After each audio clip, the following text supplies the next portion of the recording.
पहाड़ी जिलों में मानसून का सीजन चुनौती बनकर आता है।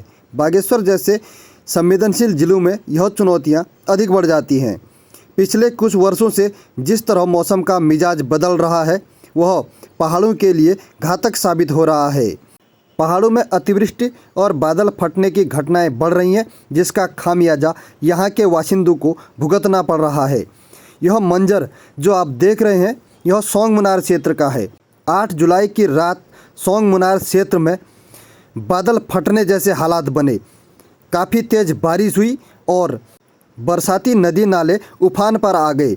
पहाड़ी से लगातार हो रहे भूस्खलन के साथ मलबा और बोल्डर भी आए और मुनार बाज़ार पूरी तरह से मलबे व बोल्डरों से पट गया। गनीमत यह रही कि इस भयावह मौसम में कोई हताहत नहीं हुआ। जिले में जिस तरह से बादल फटने या अतिवृष्टि की घटनाएं बढ़ रही हैं वह भविष्य के लिए खतरे का संकेत दे रही हैं। पिछले 9 दिनों के दौरान जिले में अतिवृष्टि की यह तीसरी घटना हो चुकी है, जबकि कपकोट क्षेत्र 2 बारिश भयावह घटना का गवाह रहा है।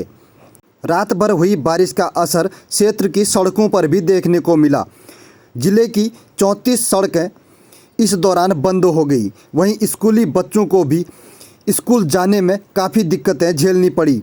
कीचड़ से सनी सड़कों पर चलते बच्चे काफ़ी परेशान दिखे। क्षेत्रीय विधायक सुरेश गढ़िया को भी जब इस घटना की जानकारी हुई वह भी आपदा प्रभावित क्षेत्रों के निरीक्षण पर निकल पड़े। इस दौरान उन्होंने जहां कई क्षेत्रों का निरीक्षण किया वहीं वह खुद भी इस आपदा से हुए नुकसान के गवाह बने।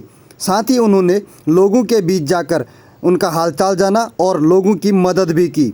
विधायक ने नदी के बहाव में पूरी तरह से बह चुकी सड़कों में जाकर सवारियों की मदद की। इस दौरान उन्होंने जहां खुद मदद का हाथ बढ़ाया वहीं अधिकारियों को भी लोगों की मदद करने के दिशा निर्देश दिए। इस दौरान उन्होंने आपदा प्रबंधन के कार्यों में गति लाने को कहा, साथ ही लोगों से स्वयं का बचाव करने को भी कहा। उन्होंने कहा कि हर साल जिस तरह से आपदाएं आ रही हैं उससे खुद को और अपने परिवार को सुरक्षित रखने के लिए हमें स्वयं ही पहल करनी होगी। हालांकि उन्होंने अधिकारियों को भी जल्द से जल्द बंद सड़कों को खोलने के निर्देश दिए, साथ ही आपदा प्रबंधन के कार्यों में तेजी लाने को भी कहा। आज बहुत बड़ी भीषण आपदा के कारण जो है बहुत लोगों का खेती का नुकसान हुआ है, घराटों का नुकसान हुआ है, चूल्हे का नुकसान हुआ है, सड़क का नुकसान हुआ है।